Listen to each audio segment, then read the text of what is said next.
Elasticity सिर्फ एक ही wording में खत्म, सिर्फ एक ही सेंटेंस याद करना है और काम हो गया। कैसे काम हो गया? जैसे कि मान लो हमने क्या लिखा हुआ है, सफलता पर योगी, सफलता पर योगी, खत्म, याद हो गया ना। इस टाइम सफलता पर योगी चल रहा है भाई, यूपी में धुआं काट के रख रखा पूरा का पूरा, किस तरीके से चलाना चाहिए उसको पूरा का पूरा पता है, तभी उसका नाम क्या लिख दिया मैंने, सफलता पर योगी। इलास्टिसिटी खत्म एक ही पॉइंट में। देखो याद हुआ सफलता पर योगी। एस से जाएगा, दो पार्ट में एस डिवाइड होता है और पहले पार्ट में चला जाएगा स्ट्रेस, दूसरे पार्ट में चला जाएगा स्ट्रेन। सफलता एस को डिवाइड किया दो पार्ट में, स्ट्रेस और स्ट्रेन। ठीक, अब आगे आ जाओ। सफलता एफ बाद में होना चाहिए था, गलत लिखा, सही करते हैं। यहां पर एफ बाद में होना चाहिए, सफलता। इसका मतलब ये जो स्ट्रेस जाएगा, पहले कौन आया, एफ, फिर कर दो divide by A, F divide by A, stress खत्म।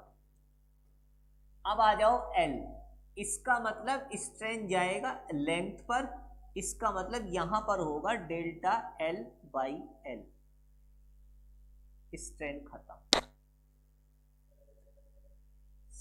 एस से गया स्ट्रेस और एफ आ रहा है, एफ के बाद कौन आ रहा है, ए आ रहा है, स्ट्रेस के साथ में लिख दो एफ बाई ए।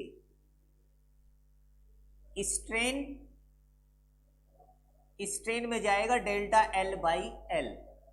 यहां पर जो सफलता के बाद टी लिखा हुआ है, ये दोनों के दोनों एक साथ यूज होने वाले हैं। कैसे? यहां पर इसके बाद हुक्स लॉ आता है, ऐसे याद रखना जैसे मैंने आपको बताया। जितना छोटा चैप्टर उसके साथ और भी ज्यादा अत्याचार हो गया इसमें, मैंने कर दिया इसके साथ अत्याचार। कैसे? पी से मतलब है प्रोपोर्शनलिटी में, पी से मतलब है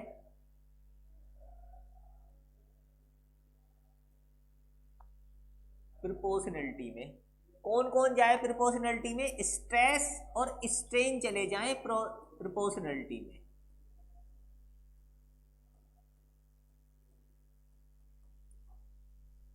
स्ट्रेस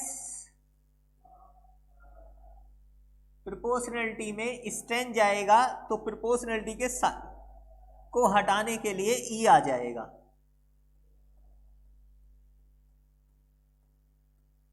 और यहां पर स्ट्रेन लिख जाएगा। इसका मतलब ये जो ई है यही हुक्स लॉ था, स्ट्रेस अपॉन स्ट्रेन।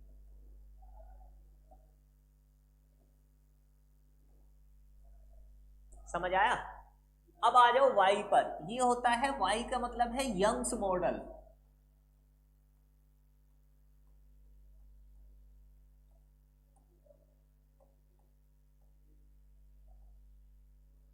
यंग्स का वाई उठा लो और वाई लिख दो, और वाई के साथ में स्ट्रेस अपॉन स्ट्रेन बना लो। कैसे? स्ट्रेस का फॉर्मूला क्या है, एफ बाई ए। नीचे वैल्यू क्या जाएगी, स्ट्रेन। इसका मतलब यहां पर चला जाएगा delta L by L. Force होता है एम ए, लेकिन यहां पर एम ए की बात करेंगे नहीं, यहां लगा दो एम जी, ये हो जाएगा एल, और एरिया होगा पाई आर स्क्वायर। वो क्यों होगा वो भी समझा देता हूं। हो गया चैप्टर खत्म।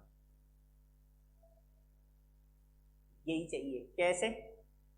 एक वायर लेते हैं, अगर मान लो कोई ऐसा वायर है, इलास्टिक वायर है, तो यहां से जैसी इसकी चौड़ाई ज्यादा है, अभी आपने इस पर एक वजन लटकाया, कितना, 5 किलोग्राम का, तो ये यहीं पर है, मान लो ये झेल सकता है 5 किलोग्राम का वजन। जैसे ही ये 10 किलोग्राम का वेट इस पर और लटकाते, जैसे इस पर 10 किलोग्राम करेंगे तो दो चीजें बढ़ जाएंगी। कैसे? ये बारीक हो जाएगा, पहली बात तो ये बारीक हो जाएगा और इसकी लेंथ बढ़ जाएगी। तो ये बारीक हुआ है, लेंथ बढ़ी, इसका मतलब यहां पर जैसे ही वेट आया तो F इक्वल टी में एम जी के थ्रू होगा ना, ये तो ग्रेविटेशन फोर्स लगेगा इस पर। तो और लेंथ कितनी आ रही है, ये वाला जो एरिया है, इसका मतलब ये सर्कुलर कम होगा। और सर्कल का एरिया क्या होता है? सर्कल का एरिया होता है पाई आर स्क्वायर। इस वजह से वहां पर ये लिख दिया, यही डायग्राम है उसमें। और इसकी लेंथ कितनी बढ़ी, शुरुआत में कितनी थी और इंक्रीज कितनी हो गई, वो delta L by L strain लग गया। सफलता पर योगी, खत्म, बस। एस जाएगा दो पार्ट में, स्ट्रेस स्ट्रेन। पी से मतलब है प्रोपोर्शनलिटी में, प्रोपोर्शनलिटी से लगा दो हुक्स। और स्ट्रेस प्रोपोर्शनलिटी में किसके चला गया? स्ट्रेन के। इसको ले जाकर के प्रोपोर्शनलिटी के साइन को हटाने के लिए ई लगा दो और ई की वैल्यू बैठा दो। जैसे ही इसको बैठाते हो तो यहां पर फिर ले आओ योगी, योगी का मतलब यंग्स, यंग्स मॉडल लगा दो और इसके फॉर्मूले की वैल्यू पुट कर दो। आधे ज्यादा चैप्टर खत्म हो गया, यही करना है बस।